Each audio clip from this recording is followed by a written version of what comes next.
Welcome to newer stories where timeless lessons from the Quran are brought to life through storytelling. Each episode takes you on a journey through history, faith, and wisdom. Today's story is one of power, arrogance, and ultimate downfall. It is the story of Pharaoh the tyrant who defied Allah, and the warning his fate leaves for all generations. Chapter 1. Pharaoh's Arrogance. Narrator. He stood as the ruler of Egypt, surrounded by palaces, armies, and treasures. His word was law, and his people trembled before him. But Pharaoh's pride grew beyond kingship. He claimed divinity itself. He declared to his people, "I am your Lord, the Most High." His arrogance was not hidden. It was displayed in every command, every decree. He enslaved the children of Israel, forcing them into labor, crushing their spirits, and silencing their cries. He believed his throne was eternal, his power unshakable.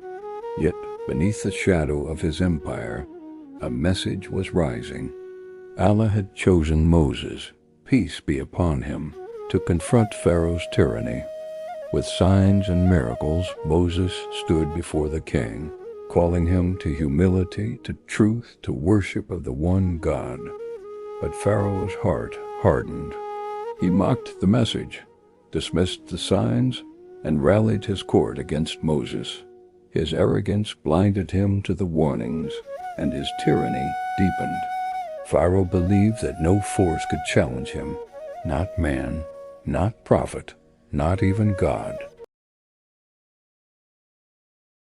The Nile stretched endlessly across the desert, its waters shimmering beneath the blazing Egyptian sun. It was the lifeblood of the land, feeding crops, sustaining villages, and carrying merchants from one city to another. Egypt was a land of abundance, a kingdom of towering monuments and bustling marketplaces, where wealth and power seemed eternal. Yet beneath the grandeur lay oppression. The Israelites, descendants of Prophet Yaqub, lived in chains.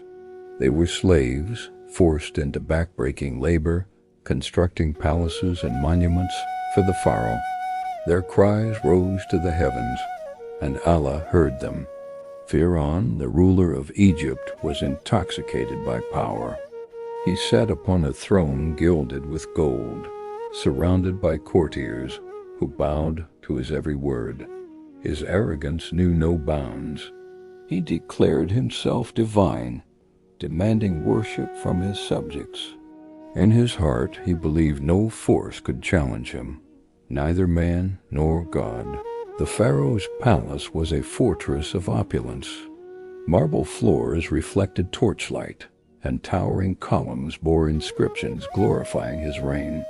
Fir'awn would stand before his people and proclaim, "I am your Lord, Most High." His words echoed across Egypt, instilling fear in the hearts of those who dared resist.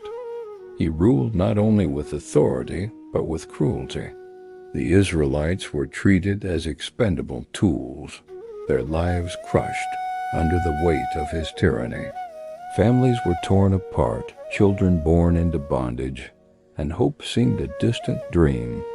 Fir'awn's soldiers patrolled the streets, ensuring obedience, punishing dissent with merciless brutality.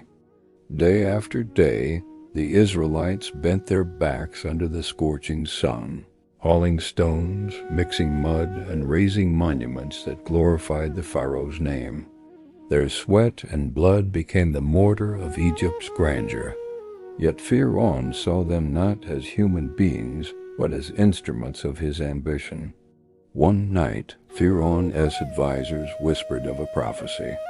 A child would be born among the Israelites, destined to rise against him, to shatter his empire, and to lead his people to freedom. Fear gripped Fir'awn's heart, though he masked it with rage. He decreed that every newborn male among the Israelites be slain, while the females were spared to serve as slaves. The decree spread terror. Mothers wept as soldiers stormed their homes, snatching infants from their arms. Fathers stood powerless, their strength broken by the cruelty of the regime.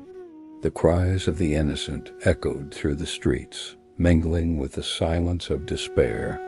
Yet amidst the horror, Allah's plan unfolded. For no decree of man can overturn the will of the Almighty. In a humble dwelling, a woman named Yucabid gave birth to a son. Her heart trembled with fear, for she knew Fir'aun's soldiers would soon come. But Allah inspired her. Suckle him, but when you fear for him, cast him into the river, and do not fear nor grieve. Indeed, we will return him to you, and make him one of the messengers. Quran 28-7. With trembling hands she placed her infant in a basket, sealing it with tar to keep the water out. Tears streamed down her face as she set the basket afloat upon the Nile. The river carried the child gently, guided by Allah's unseen hand, away from danger and toward destiny. The basket drifted silently, carried by the current past reeds and fishermen, past villages and temples, until it reached the banks of Fir'aun's palace. There the queen, Asia, a woman of compassion and faith, discovered the infant. Her heart melted at the sight of the child's innocent face. She lifted him from the basket and cradled him in her arms. "A comfort to me and to you," she said to Fir'aun. "Do not kill him. Perhaps he may benefit us, or we may adopt him as a son."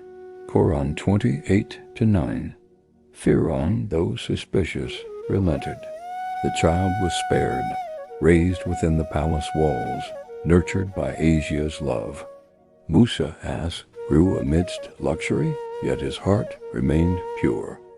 Allah ensured that his own mother was brought to the palace as a nurse, reuniting her with her son, fulfilling his promise. Musa, as grew strong and wise. Though raised as a prince, he never forgot his people. He saw their suffering, their chains, their tears. Compassion stirred within him, and he longed for justice. His character was shaped not by the palace-esque grandeur, but by the whispers of truth Allah placed in his heart. Fir'aun, blinded by arrogance, saw Musa as his own. He believed the boy's destiny was under his control. Yet Allah's plan was unfolding, hidden from the tyrant's gaze. As Musa matured, Fir'aun's tyranny grew harsher. He demanded greater monuments, more labor, more obedience. His soldiers enforced his decrees with iron fists.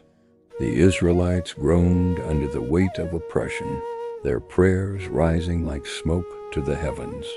Fir'aun's arrogance was not merely political, it was spiritual rebellion. He denied Allah, claiming divinity for himself. His words poisoned the minds of his people, leading them astray. Yet among them were hearts that still believed, hearts that awaited deliverance. The stage was set. Musa, a child spared by Allah's decree, grew within the very palace of the tyrant who sought his death. Fir'aun's arrogance blinded him to the irony. The one destined to challenge him was nurtured under his own roof. The Israelites whispered of hope, though fear silenced their voices. They did not yet know that Allah had chosen a deliverer, that their cries would soon be answered, that Fir'aun's reign of terror would crumble. The years passed, and Musa, grew into a man of strength and wisdom. Though raised in the palace of Fir'aun, his heart was never at peace with the cruelty he witnessed. The Israelites remained enslaved, their backs bent under the weight of oppression, their cries echoing through the streets of Egypt. Musa, walked among them, his eyes heavy with sorrow, his spirit restless with questions. Why did injustice reign? Why did Fir'awn's arrogance go unchallenged? Deep within, he felt a stirring, a destiny yet unrevealed. One day, Musa entered the city at a time when its streets were quiet. There he saw two men fighting, one from the Israelites, the other from the Egyptians. The Israelite called out for Musa's help. Musa, moved by compassion, struck the Egyptian to defend the oppressed man. But the blow was stronger than intended, and the Egyptian fell lifeless to the ground. Shock coursed through Musa's veins. He had not meant to kill, yet the deed was done. Fear gripped him. He whispered, "This is from the work of Shaitan. Indeed, he is a manifest enemy, misleading." Quran 28-15. Musa prayed for forgiveness, and Allah forgave him. But the incident marked a turning point. Musa knew his life in Egypt was no longer safe.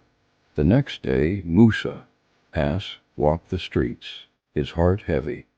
Again he saw the same Israelite in conflict, this time with another Egyptian. Musa rebuked him. "You are clearly a troublemaker." But as Musa approached, the man cried out, "Do you intend to kill me as you killed the man yesterday?" The word spread quickly. Whispers filled the city. Pharaoh's men began to plot against Musa. A man loyal to Musa hurried to him, warning, "O Musa, the chiefs are plotting to kill you, so leave at once. Indeed, I am to you a sincere advisor." Quran 28-20. Musa fled, his steps swift, his heart pounding. He left behind the palace, the city, and the life he had known. Alone, he journeyed across desert sands, seeking refuge, guided only by Allah. Days turned into nights, and hunger gnawed at his stomach. His feet blistered, his body weakened, yet his spirit endured.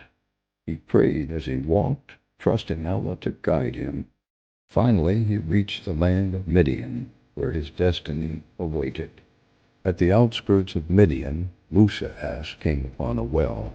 Shepherds crowded around, watering their flocks. Among them, he noticed two women standing aside, holding back their sheep. Musa approached gently and asked, "What is the matter with you?" They replied, "We cannot water our flock until the shepherds leave, and our father is an old man." The palace of Fir'awn towered over Egypt, its walls adorned with carvings of victories, its halls echoing with the voices of courtiers and soldiers. Fir'awn sat upon his throne, a crown of gold upon his head, his eyes sharp with arrogance. He believed himself invincible, a god among men. Yet on this day 2 brothers approached his court, carrying not weapons nor armies, but the truth of Allah. Musa, now a prophet chosen by Allah, walked with steady steps. Beside him was his brother Harun, appointed by Allah as his helper and spokesman. Their hearts were firm, though the grandeur of the palace and the gaze of Fir'awn's guards pressed upon them. They had been commanded, "Go to Fir'awn. Indeed, he has transgressed, and speak to him with gentle speech, that perhaps he may be reminded or fear Allah." Quran 20:43-44. The courtiers whispered as the brothers entered, "Who were these men who dared stand before Fir'awn without bowing?" Fir'awn leaned forward, his voice dripping with disdain. "Did we not raise you among us as a child? And you remained among us for years of your life. And then you did your deed which you did, and you are of the ungrateful." Quran 26:18-19. Musa replied with calm dignity, "I did it then, while I was of those astray. So I fled from you when I feared you. But my Lord granted me judgment, and made me one of the messengers. Quran 26 to 2021. Musa ass stood tall, his voice resonant. Release the children of Israel. Worship none but Allah, the Lord of the worlds. The words struck the court like thunder.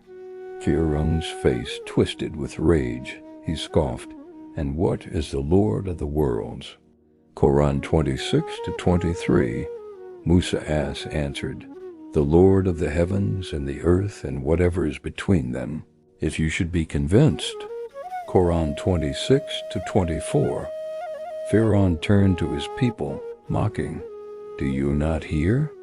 Musa continued, "Your Lord and the Lord of your first forefathers." The confrontation in Fir'aun's court had shaken Egypt. The magicians, once loyal servants of falsehood, had bowed in submission to Allah. The people whispered of Musa's power, of the truth that had swallowed illusions. Yet Fir'aun's heart remained hardened. His pride was a fortress, and within it he declared, "I am your Lord, Most High." He vowed to crush Musa and the Israelites to silence their growing hope. But Allah's plan was unfolding. Fir'aun's arrogance would be met not with words alone, but with signs that would strike at the very heart of Egypt, unraveling its wealth, its pride, and its illusions of permanence. The Nile, once a source of life, became a torrent of destruction. Rain fell in torrents, storms raged across the land, and the river overflowed its banks. Fields were drowned, homes swept away, and livestock perished. The Egyptians, who had once boasted of their mastery over nature, now trembled before forces beyond their control. Musa stood before Fir'aun and declared, "This is from Allah. Release the children of Israel, and you will be spared." But Fir'aun, drenched in arrogance, dismissed the warning. He claimed it was but a passing storm, a test of endurance. His people suffered, yet he remained defiant. When the flood subsided, Egypt's fields lay ruined. Yet Pharaoh's pride endured. Then came the locusts. Swarms darkened the skies, descending upon the land like a living storm. They devoured crops, stripped trees bare, and left the land desolate. Farmers wailed as their harvests vanished. Merchants despaired as their wealth crumbled. The people cried out to Fir'aun, "Release the Israelites, end this suffering." But Fir'aun's heart was stone. He summoned Musa and pleaded, "Pray to your Lord to remove this plague, and I will release your people." Musa prayed, and Allah lifted the locusts. Yet Fir'aun broke his promise, his deceit as relentless as his pride. Soon after, Egypt was struck by lice. Tiny creatures infested homes, clothing, and food. No place was spared. The nobles scratched in discomfort. The soldiers groaned in misery. The common people cursed their fate. The plague was relentless, a humiliation that stripped Egypt of dignity. Again, Fir'aun begged Musa, "Pray to your Lord, and I will let your people go." Musa prayed, and the lice vanished. Yet Fir'aun's arrogance returned as swiftly as the relief. He mocked the Israelites, tightened their chains, and laughed at their hope. Then came the frogs. They swarmed the land, filling homes, kitchens, and beds. They leapt into pots, spoiled food, and disrupted sleep. Egypt became a land of chaos, its people tormented by creatures they could not control. The palace itself was not spared. Pharaoh's halls echoed with the croaking of frogs. His meals ruined, his rest disturbed. Once more, Fir'aun pleaded, "Remove this plague, and I will release your people." Musa prayed, and the frogs disappeared. Yet Fir'aun's deceit remained. He broke his word, his tyranny unshaken. Finally, Allah sent the most terrifying sign. The Nile, Egypt's lifeblood, turned to blood. Its waters flowed crimson, foul and undrinkable. Fish died, the stench filled the air, and thirst gripped the land. The Egyptians, who had once worshipped the river, now recoiled in horror. Yet the Israelites, by Allah's mercy, were spared. Their water remained pure, their sustenance untouched. Fir'aun's people cried out in despair. They begged him to yield, to release the Israelites, to end the suffering. But Fir'aun's arrogance was unyielding. He declared, "This is sorcery. Musa seeks to deceive you." His words rang hollow, his defiance a mask for fear. Egypt trembled under the weight of these signs. Its wealth crumbled, its pride shattered, its people broken.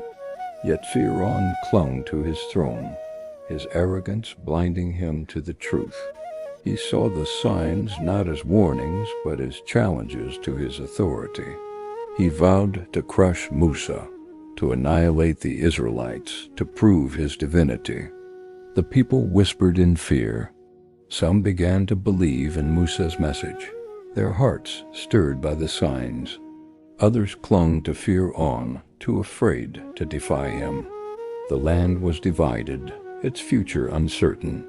Through it all, Musa, remained steadfast. He guided the Israelites with patience, reminding them of Allah's mercy. He urged them to trust in Allah, to endure the trials, to prepare for deliverance. His faith was a beacon in the darkness, a light that pierced the shadows of tyranny. Harun stood beside him, his voice steady, his presence a source of strength. Together they faced Fir'aun's arrogance, delivering Allah's message with unwavering resolve. Despite the devastation, Fir'aun's heart remained hardened. Each sign was met with deceit, each promise broken, each warning ignored. He saw himself not as a man humbled by divine power, but as a God challenged by a rival. His arrogance was his prison, his pride his downfall. The signs had been delivered, the warnings made clear. Fir'aun's defiance had sealed his fate. The stage was set for the final confrontation, the moment when Allah's justice would descend upon Egypt, and Fir'aun's reign would crumble into dust. Thus ended the chapter of signs and plagues. Egypt had been struck by floods, locusts, lice, frogs, and blood. Each sign was a warning, a chance for Fir'aun to repent, to release the Israelites, to acknowledge Allah's power. Yet his arrogance endured, his tyranny unbroken. The people suffered, the land trembled, and the Israelites awaited deliverance. The final act was approaching, the moment when Fir'aun's arrogance would meet its end. The night was heavy with silence. The Israelites gathered in secret, their hearts trembling with both fear and hope. Musa, stood among them, his face illuminated by the faint glow of torches. He spoke with calm certainty. "Allah has commanded us to depart. Tonight we leave Egypt." The people listened, their chains of despair loosening as faith took root. After generations of bondage, the promise of freedom was at hand. Under the cover of darkness, the Israelites moved swiftly. Families carried what little they could: bread, water, and faith. Children clung to their mothers, elders leaned on staffs, and men guided their flocks. Musa led them, his staff in hand, Harun beside him. The desert stretched before them, vast and uncertain, yet their hearts were lifted by the promise of deliverance. But Fir'aun's spies were watchful. Word reached the palace that the Israelites were fleeing. Fir'aun's rage erupted like a storm. He summoned his soldiers, his chariots, his horsemen. The sound of drums filled the night. The clatter of weapons echoed through the streets. Fir'awn declared, "We will pursue them. We will bring them back. None shall escape my hand." The Israelites marched toward the sea, their steps hurried, their breaths heavy. Behind them, the thunder of hooves grew louder. Dust rose in the distance, the glow of torches flickered, and the cries of soldiers pierced the night. Fear gripped the people. They cried out, "We are overtaken. Fir'aun and his army are upon us." Musa stood firm. His voice rang out, "No, indeed my Lord is with me. He will guide me." Quran 26-62. His faith was unshaken, his trust in Allah absolute. The Israelites looked to him, their despair tempered by his certainty. At last they reached the edge of the Red Sea. The waters stretched endlessly, a barrier impossible to cross. The Israelites wailed, "We are trapped. The sea before us, Fir'aun behind us." Panic surged, but Musa lifted his staff, awaiting Allah's command. Then, by Allah's will, the miracle unfolded. Musa struck the sea with his staff, and the waters parted. Walls of water rose on either side, towering and majestic, while a path of dry land appeared between them. The Israelites gasped in awe, their fear replaced by wonder. They stepped forward, crossing the sea, guided by the light of faith. Behind them, Fir'aun and his army arrived. They saw the parted sea, the Israelites crossing safely. Fir'aun's arrogance blinded him. He sneered, "This is sorcery. We will cross as well." He spurred his chariots forward, his soldiers charging into the path between the waters. The thunder of hooves echoed, the clash of armor resounded, as Egypt's might pursued its prey. But Fir'aun did not see the truth. He did not recognize that the miracle was not for him, but against him. His arrogance led him into the very trap Allah had set. As the last of the Israelites stepped onto the far shore, Musa turned. The army of Fir'aun was in the midst of the sea, their chariots racing, their swords gleaming. Then Allah commanded the waters to return. The walls of water trembled, then collapsed with a roar. Waves crashed upon the soldiers, chariots overturned, horses drowned, men cried out in terror. Fir'aun himself was swept into the depths.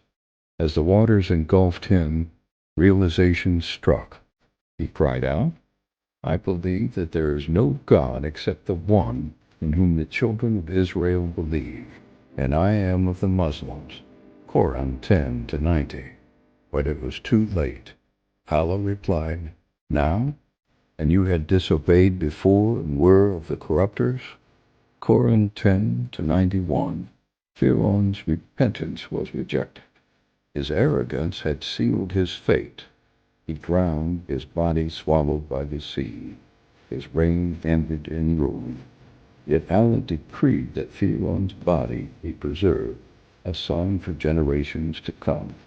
His corpse was cast upon the shore, lifeless, stripped of power, a reminder that no tyrant can escape Allah's justice.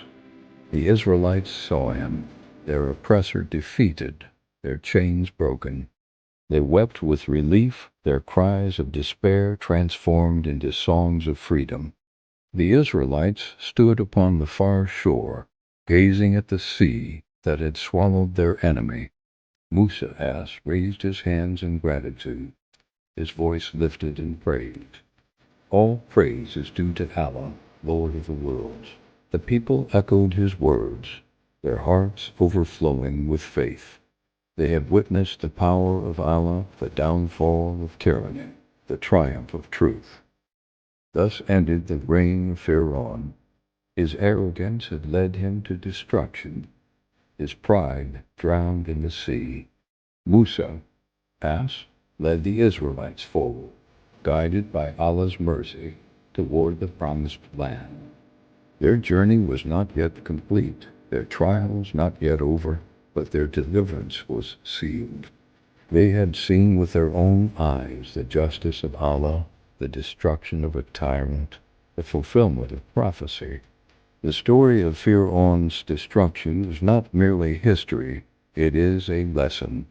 It is a reminder that arrogance leads to ruin, that tyranny cannot endure, that faith in Allah brings deliverance. Fir'aun's body lies preserved, a sign for all who come after, a warning to those who defy truth, a testament to the power of Allah. And so the Israelites walked forward, free at last, their deliverer among them, their faith renewed. The sea lay behind them, the desert ahead, and above all, Allah's mercy guiding their steps. The story of Musa, Ass, and Fir'aun is not merely a tale of ancient times. It is a timeless reminder of the struggle between arrogance and humility, tyranny and faith, falsehood and truth. Fir'aun, the ruler who declared himself divine, was brought low by the very waters he believed he controlled. His monuments crumbled, his armies drowned, his pride shattered. His body, preserved by Allah, remains a sign for all who come after, a warning to those who defy the truth and exalt themselves above the Creator. Musa, as the child once set afloat upon the Nile, rose to become the messenger of Allah, leading his people from bondage to freedom. His journey was marked by trials, yet his faith never wavered. He stood before the greatest tyrant of his age, armed not with armies or wealth, but with the staff of Allah and the certainty of divine guidance. His patience, his trust, and his obedience became the path of deliverance for the Israelites. The Israelites, once enslaved and broken, witnessed the downfall of their oppressor and the mercy of their Lord. They crossed the parted sea, their chains left behind, their hearts lifted by freedom, their cries of despair transformed into songs of gratitude, their tears of sorrow into tears of joy. They had seen with their own eyes the justice of Allah, the destruction of tyranny, and the triumph of truth. This story is not confined to Egypt's sands or the waters of the Red Sea. It is a lesson for every generation, a reminder that no power, no throne, no empire can stand against the will of Allah. Tyrants may rise, their voices may thunder, their armies may march, but arrogance leads only to ruin. Faith, patience, and obedience to Allah bring deliverance. Fir'aun's fate is a warning. Musa's triumph is an inspiration. The Israelites' deliverance is a promise that Allah hears the cries of the oppressed, that He answers the prayers of the faithful, that He brings justice when all hope seems lost.